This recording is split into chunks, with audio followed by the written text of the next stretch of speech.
Hey everyone, welcome back to the podcast. I'm Sophie. And I'm Daniel. And if this is your first time joining us, hi, we're really glad you're here. Pull up a chair, grab whatever you're drinking, and just let your shoulders drop for a second.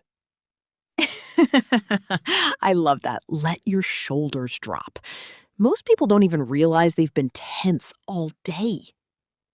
Right? You'll be sitting at your desk and suddenly notice your jaw's clenched, your shoulders are at your ears. And you're like, when did I become a statue? Exactly. So today's episode is for anyone whose brain just won't shut off. Anyone who's ever been told you're thinking too much and wanted to scream because you know you are, but you don't know how to stop. Which is honestly most of us. Pretty much all of us at some point. So let's talk about it. Daniel, can I ask you something kind of personal to start? Always. When was the last time your brain wouldn't let you sleep? Oh, that's easy. 3 nights ago. Really? What happened? I had this meeting the next morning. Nothing huge, just to check in with my team. But for some reason, around midnight, my brain decided to rehearse it. Like full rehearsal. Every possible question, every possible response. 3 different versions of my opening line. Oh my God. And this is the part that's so stupid, I started imagining things that might happen that had a 0% chance of happening. Like, what if someone asks me a question about a project I don't know about? Sophie, I am literally the manager. I would know about the project. That's so relatable, though. That's overthinking in its purest form. You're not solving real problems anymore. You're inventing fake ones to solve. Exactly. And I finally fell asleep around 3. The meeting the next morning took 11 minutes. 11! I spent 4 hours preparing for an 11-minute meeting. That's the math of overthinking. The amount of time you spend worrying is almost never proportional to the size of the thing. Yeah, that's a good way to put it. So, why do we do it? Why does our brain do this to us? From what I've read and from talking to therapists about it, and I'm not a therapist, just to be clear, overthinking is basically your brain trying to protect you. Protect you? It feels like the opposite. I know, but here's the thing. Your brain's number one job is to keep you safe. So when there's uncertainty, when there's something that could go wrong, your brain goes into overdrive trying to predict every possible outcome. Because if it can predict it, it can prepare for it. And if it can prepare for it, you survive. Oh, so it's like an outdated safety system? Exactly. It worked great when we were running from predators 10,000 years ago. But now we're using that same system to prepare for a Tuesday morning Zoom call. The system is just too sensitive for modern life. Our caveman brains weren't built for emails. They really weren't. Okay, let's get specific. Where do you see overthinking show up most in everyday life? Oh, so many places. Before interviews is a huge one. Protect you? It feels like the opposite. Massive. Like, the night before a job interview, people will rehearse their answers 100 times. They'll Google the company until 2 a.m. They'll imagine the interviewer not liking them. They'll mentally write rejection emails that haven't been sent yet. I have literally rejected myself before the interview even happened. Right? You walk in already defeated. And the irony is, all that overthinking actually makes you perform worse, not better. Because you're exhausted, you're anxious, you're not present. You're trying to remember your rehearsed answers instead of just having a conversation. That's so true. The best interviews I've ever had were the ones where I almost didn't have time to prepare. I just walked in and was myself. Isn't that wild? It's the universe's biggest joke. Can we talk about the nighttime thing for a sec? Because I feel like that's where overthinking hits the hardest. Yeah, let's talk about it.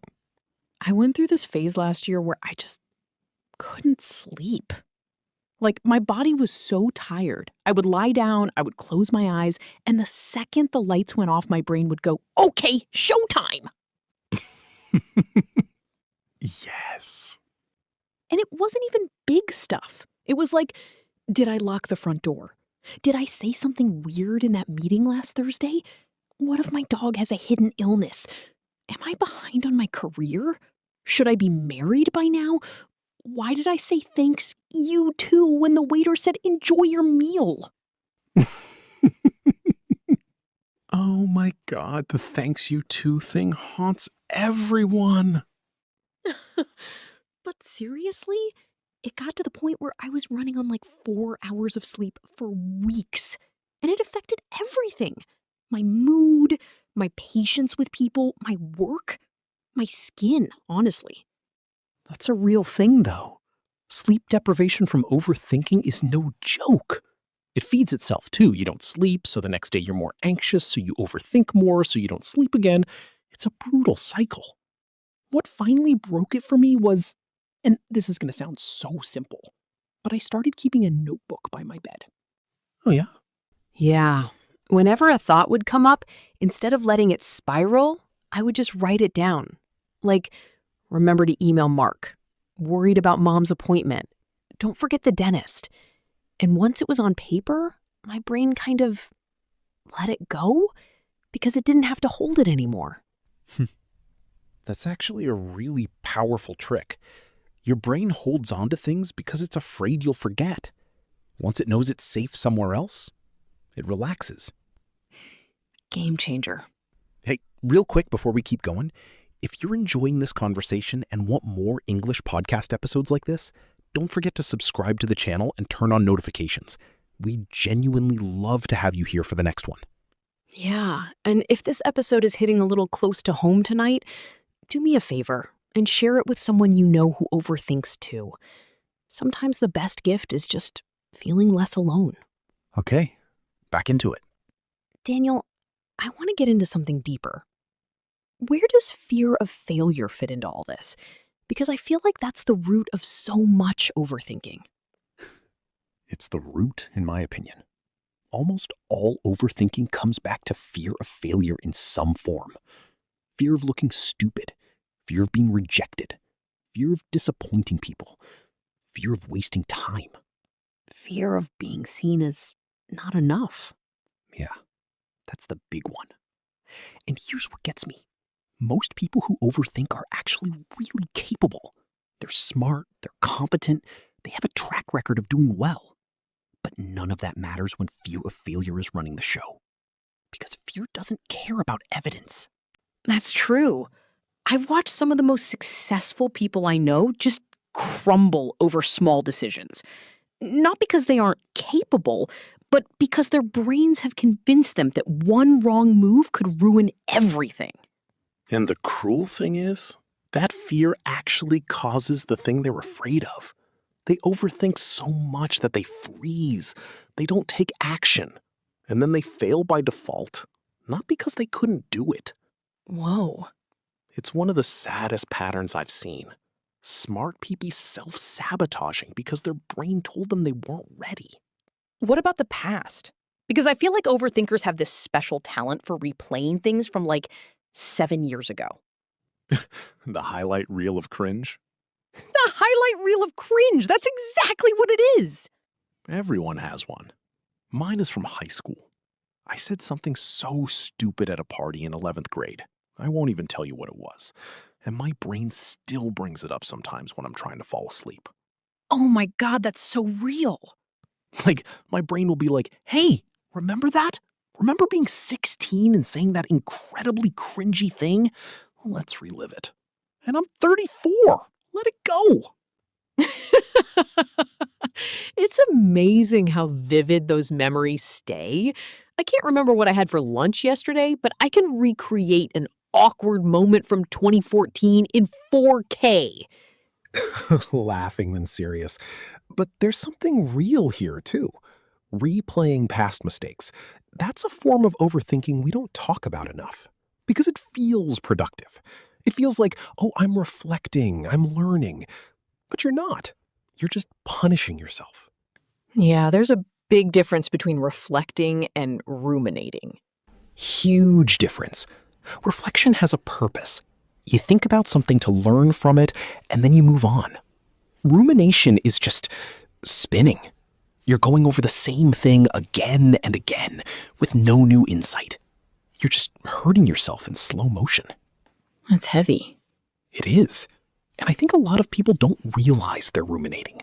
They think they're problem solving. They're not.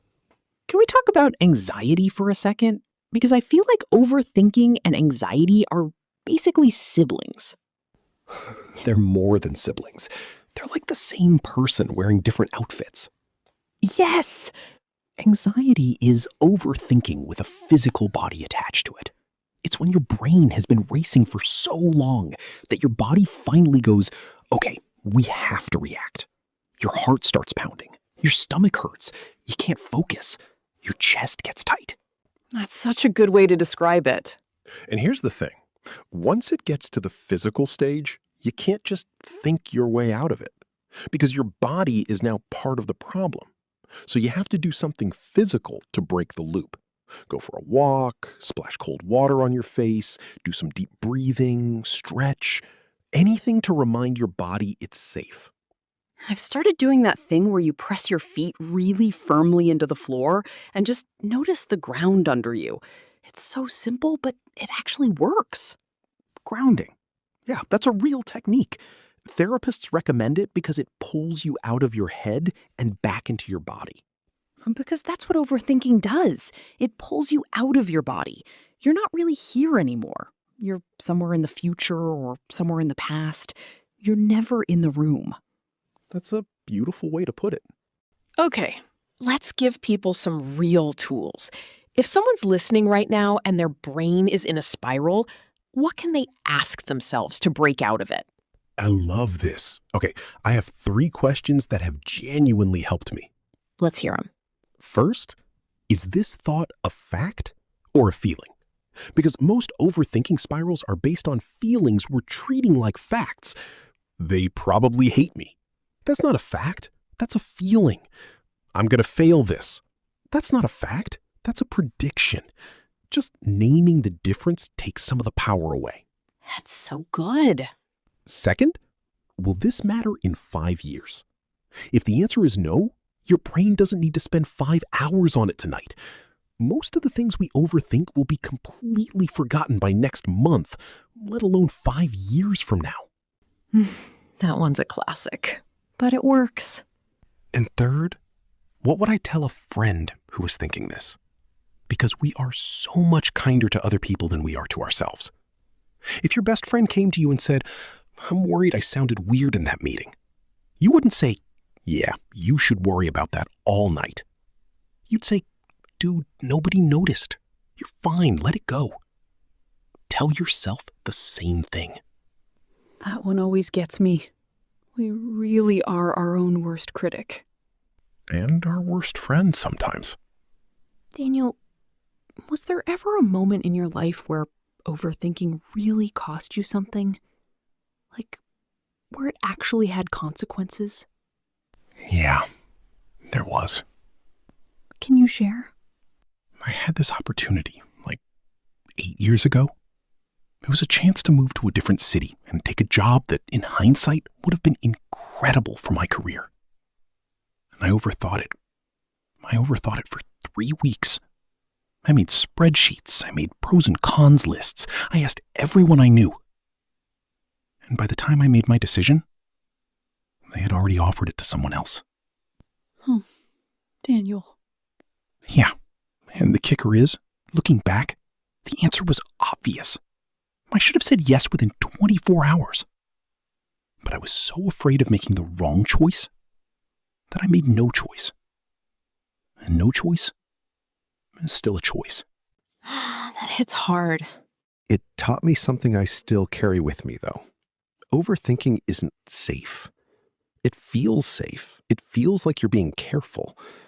But it costs you. It costs you opportunities, sleep, relationships, peace, time. It's never free. That's a really important reframe.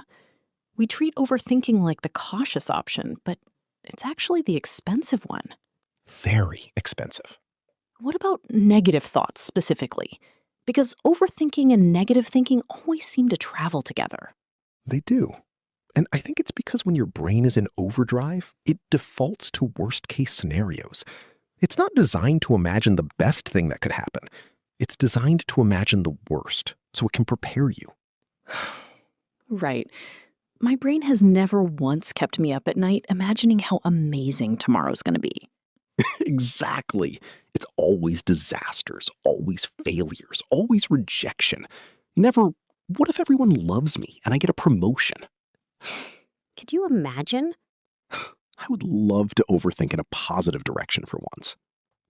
But it's important to recognize that, our overthinking has a bias. It's biased toward the negative. So when those thoughts come up, we have to remember these aren't predictions. These are just the loudest voices in your head. They're not the truest voices. That's beautiful, Sophie. Loudest doesn't mean truest. I want everyone listening to remember that. Loudest doesn't mean truest. What about the future? Because that's where so much overthinking lives. Future events, future problems, future versions of ourselves. Oh, I'm a recovering future warrior. Big time. Recovering future warrior. I love that. I used to spend so much energy worrying about what my life would look like at 30. Then I hit 30 and immediately started worrying about 35. Then 40. It never ends, Daniel. There's always a next milestone, a next thing to panic about. What helped you? Honestly, realizing that future me has handled every single thing past me ever worried about. Every single thing. Every breakup, every job loss, every move, every scary moment. I'm still here. Past me wasted so much time worrying about things that future me would just figure out anyway. That's such a powerful thing. Future you is more capable than present you gives them credit for. So stop worrying on their behalf. They've got it. Wow. Okay, let's give people some practical stuff. Real tools they can use tonight to stop overthinking. What actually works? Great. I'll go first. Number 1, set a worry window. What's a worry window? It's literally a scheduled time each day, like 15 or 20 minutes, where you're allowed to worry. You sit down with a notebook and just go for it. Worry about everything. Get it all out.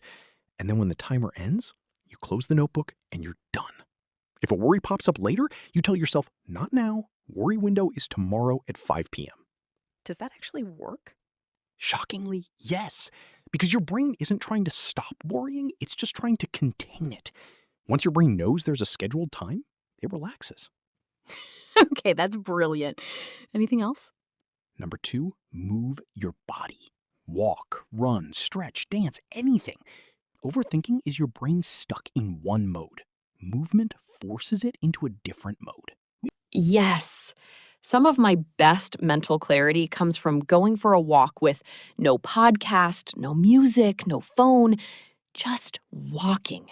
And number 3, talk it out. Not to fix it, just to say it. Sometimes you don't realize how silly a worry is until you say it out loud to another human. The second you hear yourself say, I'm worried I'll be alone forever because I didn't text my crush back in 8 minutes, you go, oh, yeah, that's not real. Said out loud sounds insane. The official cure for overthinking. Say it out loud. Daniel, if you could leave everyone with one thing tonight, what would it be? I think it would be this. Your thoughts are not commands. Just because your brain says it doesn't mean you have to obey it. You can hear the thought, you can notice the thought, and then you can choose not to follow it. That's freedom. That's where the peace lives. Wow. What about you? Mine would be, you are not your overthinking. I know that sounds simple, but I think a lot of us have started to identify as our overthinking. We say, I'm an overthinker, like it's our personality. But it's not. It's just a habit your brain learned. And habits can be unlearned. You are not broken. You are not too much. You are just a person whose brain has been working really hard for a really long time, trying to keep you safe. And you can teach it to rest. That's beautiful, Sophie. I really mean it. To everyone listening, your brain is allowed to rest. You're allowed to stop. You don't have to figure everything out tonight. You really, truly don't. Let that one sit for a second. Here's what I want everyone to do tonight before you sleep. Just one thing. Take 3 deep breaths. On each exhale, say in your head, not tonight. Whatever thought tries to climb in, not tonight. I love that. Your brain will fight you. It'll be like, but what about? Not tonight. But you should figure out. Not tonight. You're not solving anything by losing sleep. You're just losing sleep. Not tonight. That's the line. That's the line. All right, friends. That's our episode. And I really hope this gave some of you a little bit of peace tonight. Yeah. This one was special. Some episodes are fun and some episodes are necessary. And I think this one was necessary. Definitely. So here's what we want you to do. Drop a comment and tell us. What's the thing your brain replays the most? We're not going to judge. We do it too. Sometimes it just helps to write it down and let it go. And we will hang out in the comments after this drops. So come talk to us. And if this episode helped you, if it made you feel even a little bit less alone, please subscribe to the channel and turn on notifications. We've got more conversations like this coming, and we'd love to have you with us. Genuinely, thank you for spending this time with us tonight. We know how valuable your time is. And the fact that you chose to spend it here, listening to 2 people just trying to figure life out the same as you, that means a lot. Take care of your mind this week. Be patient with yourself. Your brain is trying its best. And so are you. We'll see you in the next one. Sleep well, everyone. Not tonight. Not tonight. Bye, friends.